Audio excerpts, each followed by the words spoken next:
I would love a rundown of all the common 5.4 issues and fixes. I wouldn't fix stuff at the shop like that, but I'm sure knowing would help with Diag. It probably would. But most of the problems are in the 5.43 valve, not the 2 valve or the 4 valve. Plus, the 5.43 valve and the 4.63 valve have the same problems. I'm probably going to need some help with this, guys, so comment, duet, stitch, whatever you gotta do. Let's get after it. Let's start small with exhaust manifold leaks.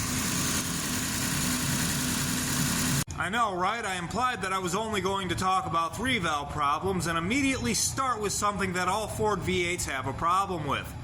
Either way, with this issue, you start it up in the morning and the exhaust is leaking. Sometimes it sounds like a knock. After about a minute of running, the sound goes away and the engine's smooth and quiet again. The thing is, Ford cannot make exhaust manifolds. They never could. What these things do is they warm up, they twist, and when they twist, they break the studs off. Sometimes you can fix that in the truck, sometimes you have to raise the engine. Either way, it's a matter of removing the exhaust manifold, extracting the stud, replacing the stud, and probably the exhaust manifold. On to broken cam phasers. The Ford 3-valve is our first well-known domestic attempt at variable valve timing in a V8. They did so for the sake of emissions and it eliminated the EGR.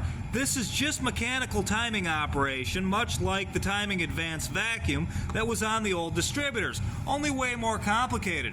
When these things break, you can get anything from a simple tick that's always ticking. It's not when it's warm or when it's cold, it just always ticks. Or you get a knock.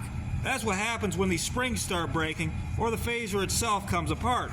And you get this going on right there. Or they just explode and your engine barely runs if it runs at all.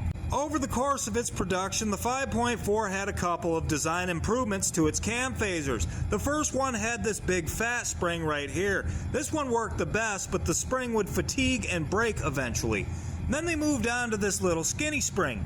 These ones did not break that much. They also didn't work that well when the engine became worn and the oil pressure was a little bit lower. They had trouble returning to the lock position and the spring would slap against that pin so much that it would eventually just break off. The cam phaser jumping around in there makes the chain jump around in there and that can break these timing chain guides. When that happens, your engine can jump time and explode, or debris from these timing chain guides can plug the oil screen, you'll have no oil pressure, and your engine will explode. The flopping timing chain cuts into the timing cover and the face of the oil pump like you see right here, sending metal debris all over inside of the engine. That metal debris causes excessive wear to all of the bearings inside of the engine, further depleting the engine oil pressure. A lot of things can cause a phaser to break. This VCT solenoid can go bad and break the phaser. A bad timing chain guide can break the phaser. A broken phaser can cause low oil pressure, or low oil pressure can break the phaser. Either way, if you catch it early enough, it might just be a matter of replacing a chain, tensioners, and the phasers, or if you caught it super early, you might get away with just changing the phaser. If you didn't, that brings us to our next problem, which is internal engine oil leaks. In around 2006, we started seeing a problem with the 3-valve engine. That problem was they would have oil pressure in the bottom end, but not in the top end. Ford dealers would tell us that the oil ports were plugged, there's nothing we could do, and we needed a new engine. That was a lie. The truth is, the 2, 3, and 4-valve engines all have the same layout for their oil ports. I'm pretty sure it's the same block. Oil enters the front of the left head and the rear of the right head and takes the same path on all 3 engines, but only one has a problem.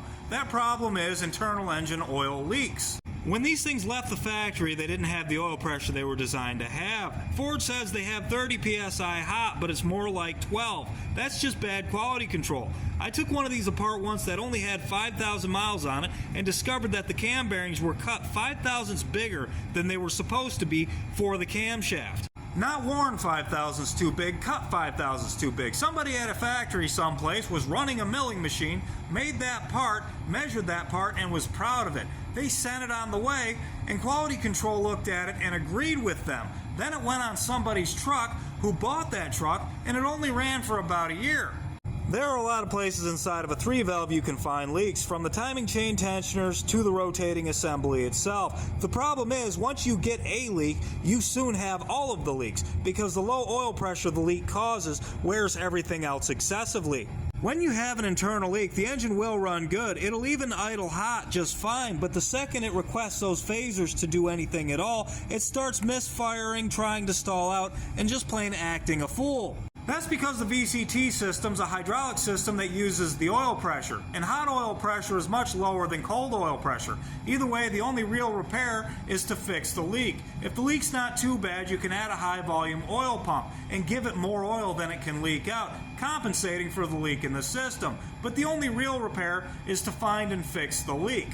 Most leaks can be found right in the cylinder head. You can have leaks at the cam journals, this VCT solenoid manifold, or the timing chain cover. Most of the time when you finally realize you have an internal engine oil leak, it's already too late for your cam bearings and you need a new cylinder head.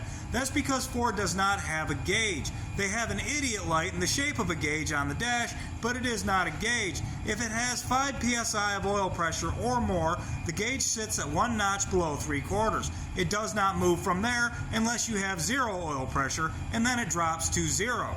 When your cam bearings have scratches like these, adding a high volume oil pump is no longer an option. The material displaced by these scratches balls up in the bearing and continues around the camshaft until it's completely destroyed the camshaft and the bearing. This engine also destroys bearings at high speeds. That's because at high RPMs, this aluminum backing plate right here on the back of the pump leaks. That's not saying this pump has a lot of power. That's just saying this is a really chintzy piece of aluminum. While we're talking about high RPMs, we should also discuss the way at high RPMs these engines have a habit of ejecting their cam followers.